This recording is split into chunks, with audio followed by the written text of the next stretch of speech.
Olá, sexto ano, estamos aí para mais uma videoaula de História e nessa videoaula nós vamos fazer um resumão do último capítulo do nosso livro para a gente poder fechar o nosso bimestre, beleza? Então, o título desse último capítulo é Transição da Idade Antiga para a Idade Média. Quando nós falamos em transição, estamos falando em mudança, em passagem. Nós estávamos na Idade Antiga e até hoje nós estudamos na Idade Antiga, nós estudamos Egito, Mesopotâmia, nós estudamos a Grécia, nós estudamos o Império Romano, não é? Então, tudo isso faz parte da Idade Antiga. Então, a partir de agora, nós vamos estudar como se deu, né, a passagem da Idade Antiga para a Idade Média, beleza? Então, só para a gente entender isso, vamos recordar, né, aquilo que a gente já viu várias vezes em sala de aula, a divisão clássica da história. Né? Nós temos a pré-história, que, né, vai desde as origens da humanidade até o ano 4000. Né? Então, tudo isso diz respeito à pré-história. Né? E por que o ano 4000? Porque no ano 4000 surge a escrita. Né? Então, com a invenção da escrita, nós passamos da pré-história para a Idade Antiga. Né? Então, a Idade Antiga ela começa no ano 4000, com a invenção da escrita, e vai até o ano 476. E o que é o ano 476? Qual a importância desse ano? Foi o ano em que se deu a queda do Império Romano do Ocidente, tá certo? A conquista da cidade de Roma pelos povos bárbaros. E é o que nós vamos estudar nesse capítulo, né? Então, esse ano 476 é o ano que nos interessa para esse capítulo, beleza? Então, aí passou da Idade Antiga para a Idade Média. Então, a Idade Média começa no ano 476, né, e vai até o ano 1453. Mas por que o ano 1453? No ano 1453 acontece a queda do Império Romano do Oriente, ou então aquilo que nós chamamos, né, a conquista, a tomada de Constantinopla pelos turco-otomanos. Né? Então, quando Roma é conquistada, né, começa a Idade Média. Quando Constantinopla é conquistada, começa a Idade Moderna, né? Termina a Idade Média e começa a Idade Moderna. Então, a Idade Moderna ela vai do ano 1453 até o ano 1789. E por que o ano 1789? Porque nesse ano aconteceu a Revolução Francesa, que não nos interessa agora, né? Mas só para vocês saberem que esse ano, né, que marca a passagem da Idade Moderna para a Idade Contemporânea. Então, que é o próximo período da história, né, Idade Contemporânea, que vai do ano 1789 até os dias atuais, tá certo? Então, nós estamos na Idade Contemporânea, beleza? Então, essa é a divisão clássica da história. Ela tem que ficar presente na cabeça de vocês, né, porque todo estudo da história depende, né, dessa divisão dos períodos da história, beleza? Então, como nós vimos, né, o marco dessa passagem, né, da Idade Antiga para a Idade Média é a queda do Império Romano do Ocidente, né, ou seja, quando a cidade de Roma é conquistada, né, e o último imperador romano é deposto de seu cargo, então começa um novo tempo na história, né, o tempo agora que nós chamamos de Idade Média, beleza? Então, nesse contexto, nos interessa conhecer um fenômeno histórico de grande importância que são as invasões bárbaras. Né? Então, tudo isso está girando em torno desse fenômeno que acontecia na Europa Ocidental nesse período, né? As chamadas invasões bárbaras. Então, mas antes da gente falar das invasões bárbaras, é importante a gente saber também que a Idade Média ela se divide em dois períodos, né? Ela não é a mesma Idade Média durante todo o tempo. Nós estamos falando aí de 1000 anos, né? De quase 1000 anos, do ano 476 a 1453, né? Então é quase 1000 anos de história. E nesses quase 1000 anos de história, né, nós temos dois períodos. O primeiro período nós chamamos de Alta Idade Média. Então, a Alta Idade Média ela vai do século V ao século X. Então, esses primeiros 5 séculos da Idade Média, né, nós temos um processo de ruralização, ou seja, as pessoas saem das cidades, né? Nós conhecemos lá na antiguidade as grandes cidades, né? Então agora essas grandes cidades já deixam de existir, porque as pessoas saem da cidade e elas vão para o campo, né? Elas vão morar na roça, beleza? E por que que isso acontece? Justamente por causa das invasões bárbaras que eu falei agora com vocês, né? As invasões bárbaras muitas vezes aconteciam com violência, onde as cidades, os vilarejos, né, as vilas eram saqueadas, destruídas, né, incendiadas pelos bárbaros. Então o povo, com medo dessa violência nas cidades, elas mudam para o campo. Então esse período, né, que se caracteriza pela saída do povo da cidade para o campo, nós chamamos de Alta Idade Média, que vai do século V ao século X.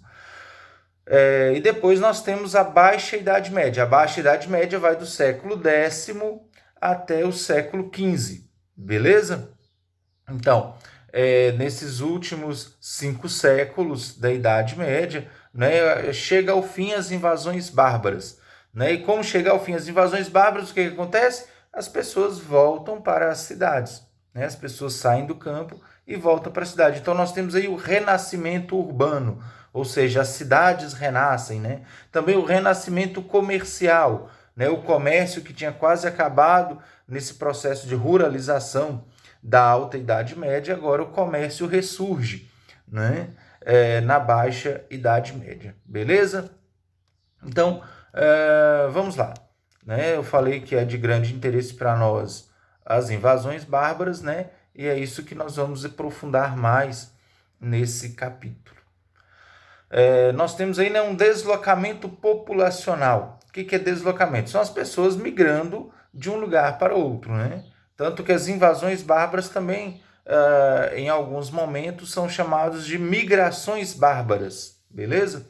Então, o Império Romano ele ia se expandindo, né? O Império Romano ele cresceu muito, como nós já estudamos, né?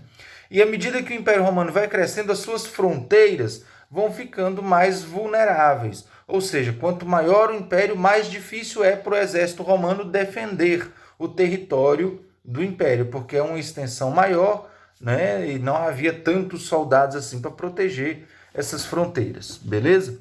Isso favoreceu a migração, ou seja, a entrada de outros povos que não faziam parte do Império Romano, né? Outros povos começam a vir para dentro do Império, né? Como não tem, né, guardas romanos suficientes para proteger todas as fronteiras, com muita facilidade outros povos entram, né, para o Império Romano, né, para dentro do território do Império Romano. Esses outros povos, eles são chamados pelos romanos de povos bárbaros. O que são os povos bárbaros? Todos aqueles que não são romanos, que ainda não foram civilizados, né, na visão deles, dentro da cultura romana. Então, são povos que vivem além das fronteiras do Império Romano. E são esses povos bárbaros que começam a vir para dentro do Império, beleza? Então essas migrações, elas aconteciam algumas vezes de forma pacífica, eles simplesmente vinham, né, e moravam, e passavam a morar dentro do território do Império, e outras vezes era de forma violenta, invadindo, saqueando, destruindo vilarejos, né, como já falei com vocês. A partir do século V, essas migrações se intensificam tanto que o exército romano não é capaz de conter essas movimentações. Né? Então são tantos bárbaros, né, que vêm morar no Império que aí o exército romano já não dá mais conta de controlar todas essas migrações. Então é nesse contexto que nós temos a ideia de invasões bárbaras. Né? Então, os bárbaros se tornam um povo numeroso, né? São muitos bárbaros, e eles começam a questionar a autoridade do Império Romano, sobretudo por causa da cobrança de impostos. Né? Então, esses povos bárbaros que habitavam o Império, né? Tem aqui os nomes de alguns desses povos, né? Os alanos, anglos, alamanos, burúngios, francos, frísios, godos, que se dividem em visigodos e ostrogodos. Nós temos os érulos, os hunos, os lombardos, os rúgios, os saxões, os suevos, os teutões, os vândalos e os vikings, que talvez sejam os mais conhecidos aqui na nossa cultura, né? Mas todos esses, né, são os povos que formavam, né, são os diversos povos que eram chamados pelos romanos de povos bárbaros. Desses povos, os hunos se destacam pela violência. Os hunos eram os mais violentos e eles tinham, né, uma tradição mais guerreira, né? E foram eles que pressionaram os outros povos a invadir o Império Romano, né? Então, por causa de tudo isso, o Império Romano ele entra em crise, ele não se sustentava mais, né? E foi no ano 476 que Odoacro, que era rei dos Érulos, né? Odoacro, ele depôs o último imperador romano e se tornou então rei de Roma, né? Então, é por isso que o ano 476 é o que marca essa passagem, né, da Idade Antiga para a Idade Média, que é quando Odoacro, rei dos Érulos, depõe o último imperador romano e se torna rei de Roma. Beleza? Uma outra questão aqui, importante, né, que dentre esses povos bárbaros, teve um que se destacou, né, e foi o primeiro dos povos bárbaros a formar um reino unificado, depois da queda do Império Romano. Né, ele conseguiu unificar várias tribos, né, e lá na região da Gália se torna um povo que se destacou diante dos outros. Eram os francos. Né? A região da Gália que eu falei é onde é a atual França. Né? Então daí vem os francos, né? Formaram a França. Beleza? Então, Clovis era rei dos francos. Né? E Clovis ele conseguiu unificar todas as tribos gaulesas e ele expulsou do território da Gália, né, como eu falei, onde hoje é a França, todos os romanos, os burúndios, os alamanos, os visigodos, todos eles viviam ali naquela região e o Clovis, rei dos francos, conseguiu expulsar todos esses povos de lá e formar um reino unificado. Então foi o primeiro reino unificado da Europa depois da queda do Império Romano. Né? Um outro rei importante... antes, né, Clovis ele se converteu ao cristianismo, não é? E se convertendo ao cristianismo, ele conseguiu unir também todas as tribos da Gália, né, em torno de uma única religião, que era o cristianismo.